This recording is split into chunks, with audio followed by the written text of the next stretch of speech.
Hello! And we are going to talk about Islam.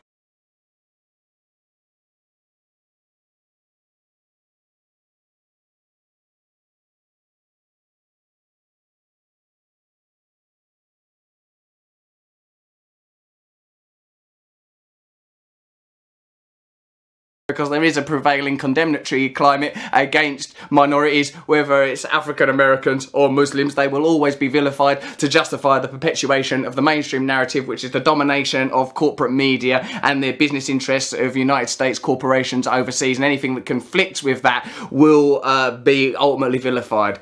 Hello! And we are going to talk about Islam. Is it a religion of peace? About the tenets of that religion. Islam is a very violent religion. And Islam, is it a religion of peace? We often hear in the media in America, oh my God, Muslims, watch out.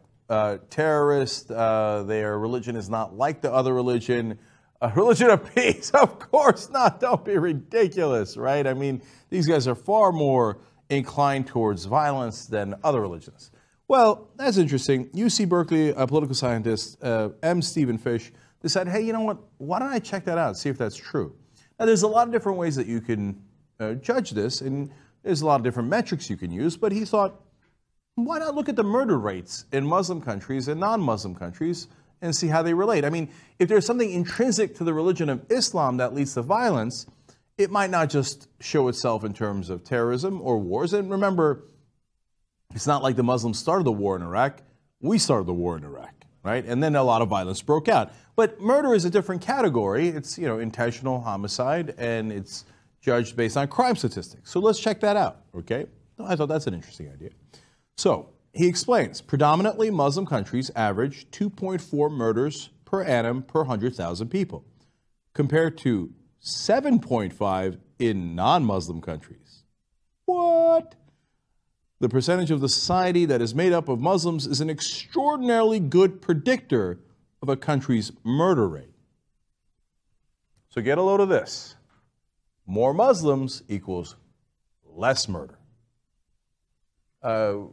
Republicans, conservatives, all you, everybody in the media, go ahead. This is the time when your head explodes. And not due to Muslims.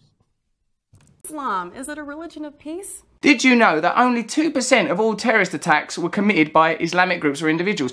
Like, I can't get my head around that because I can't think what the other 98% are, because I never hear those stories about Buddhist or Christian attacks. You drew a picture of Mohammed, At didn't one you, point in a I video? did, yeah. So that's because freedom. Yeah. But the point is, as Americans, do we really want to say it is an American value to denigrate other people's faith, other people's beliefs?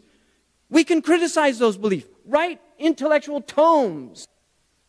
You can write all you want of why you don't think the Prophet Muhammad is a prophet, but to mock, to denigrate, to make fun of somebody who's dearer to the hearts of the Muslims, and this includes Jesus. The Muslims feel the same way about Jesus, or about Moses, about any of these prophets. Really. This is where we have to ask ourselves, is this the type of society we want?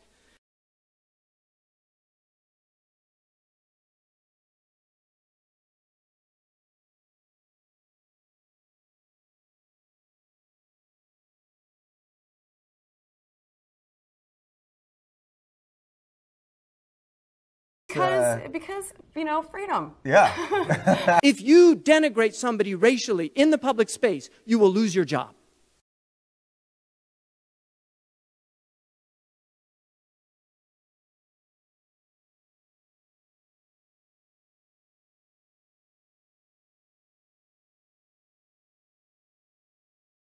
Because freedom. Yeah.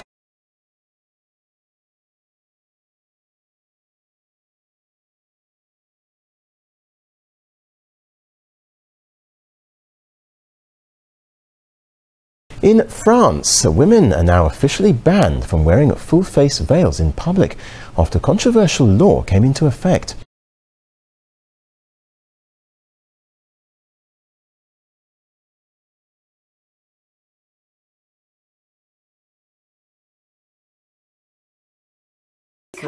Because, you know, freedom. Yeah.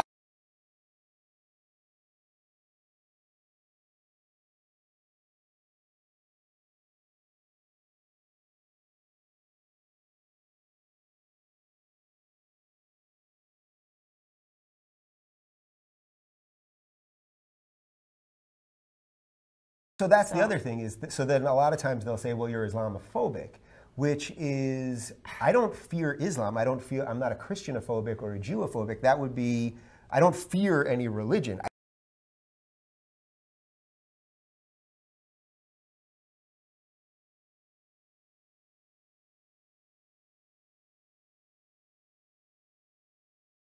People that want to kill me or that want to subjugate women or throw gays off buildings, as is happening in Syria right now, or behead people or burning the Jordanian soldier, which I watched the video and it's appallingly horrible. So we can't say that has nothing to do with religion, just in the name of political correctness, right? Right, yeah. And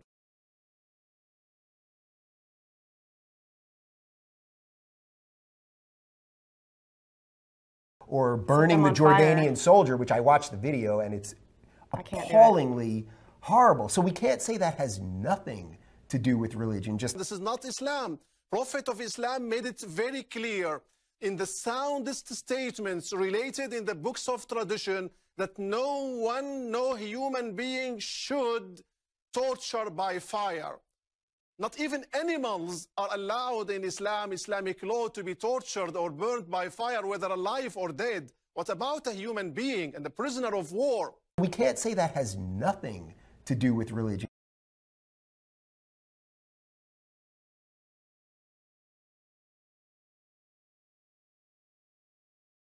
the Charlie Hebdo thing, like that happened because the cartoonists were drawing Muhammad, and they want to say that it wasn't about religion.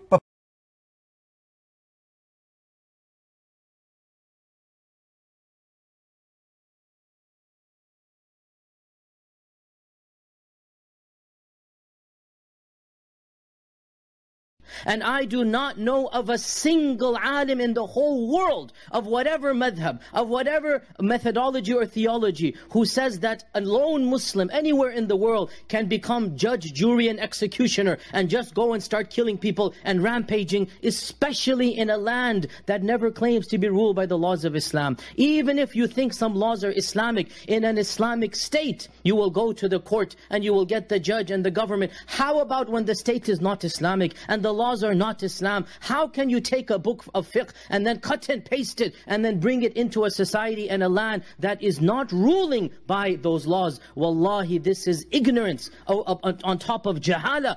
Some people became angry and agitated at some cartoonists, and they killed them and many people in their staff as well. Knowing what the Prophet ﷺ was, and knowing what the Sharia tells people to do, would have prevented this tragedy. The fact of the matter is that we have no qualm saying that killing such people and murdering them is something that goes against the religion of Islam. It goes against the sunnah of our Prophet ﷺ.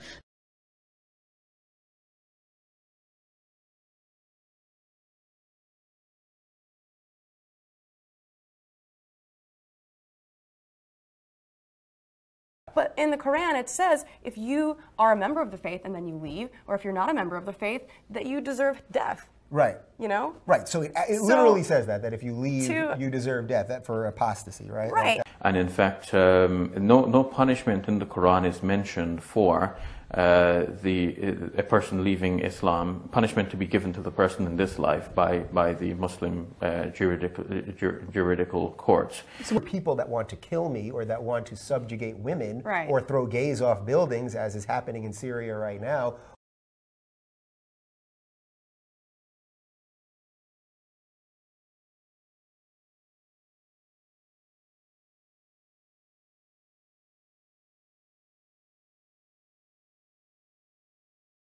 STIs frequently occur among the population of men who have sex with men, MSM for short. MSM have a higher risk of HIV infection than the general population. The keys to winning the fight against HIV/AIDS are education and prevention.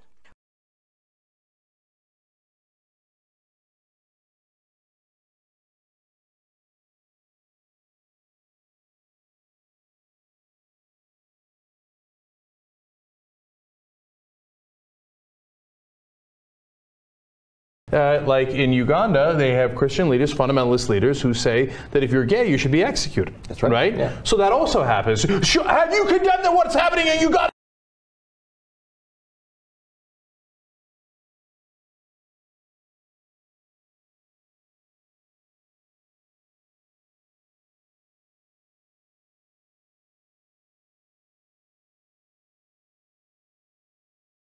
By the way, it's not just in other countries. Scott Esk is a Tea Party Republican and a John Birch Society member running right now in Oklahoma who said that gays should be stoned to death. He said, well, look, I'm merciful. I'm not going to propose it locally in Oklahoma, but it should be done and I would support it, right?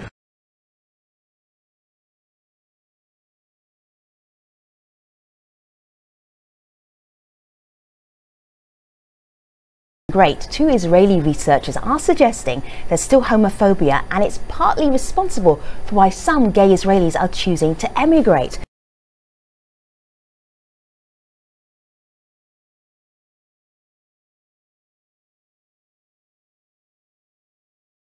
For people that want to kill me or that want to subjugate women. Right.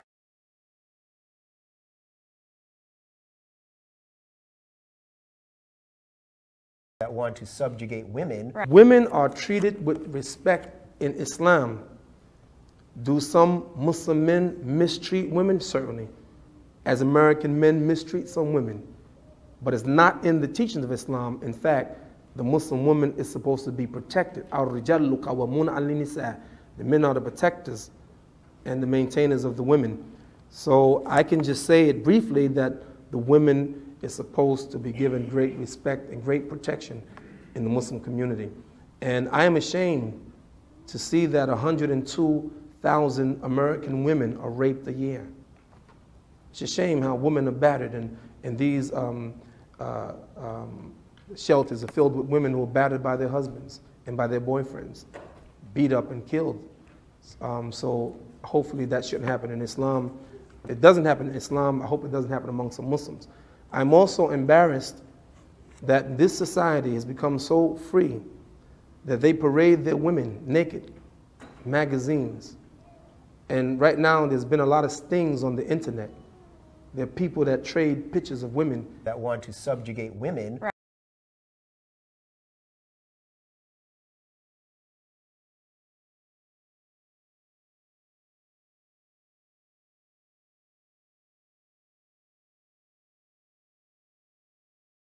Like this video, share it everywhere, subscribe. If we acknowledge that the Chapel Hill murders were a hate crime, then we have to examine our cultural climate. A cultural climate in which films like American Sniper, which at least simplify the situation in the Middle East and America's position over there, that these kind of films and that kind of narrative are contributing to waves of anti-Muslim feeling. We have to accept that we have a responsibility in the way that we tell stories. So, of course, in both cases, terrible murders, but one of these murders has a sort of net worth, a business value, a kind of narrative fuel that Bill O'Reilly and even less obviously prejudiced media outlets can use. Talking points grieves for the three murdered young people. They are innocents, destroyed by a disturbed individual. How can this be happening? How can this be happening that in the case where Muslims are the victims, oh, this is a disturbed individual, we don't need to think about this. There's been a murder in Copenhagen by a Muslim. Ah! Again! Islam! Here are some facts that Bill seems to love. When you hear them, it's going to blow your mind a bit because the way you're told stories doesn't incorporate this information. Did you know that only 2% of all terrorist attacks were committed by Islamic groups or individuals? Like, I can't get my head around that because I can't think what the other 98% are because I never hear those stories about Buddhist or Christian attacks. The Chapel Hill murders are being presented as this, oh, there's this lone mad individual who's really aggressive about his parking space. We've all been there. But Muslim murders are seen as motivated by a book and a religion, so we can go over there and do what we want. It's okay to condemn them. Well, let me tell you, that's precisely what was happening in Nazi Germany. A group of people were continually maligned, a climate was created culturally where it was okay to dislike them. So eventually, it's okay to fulfill the stated objectives of the powerful.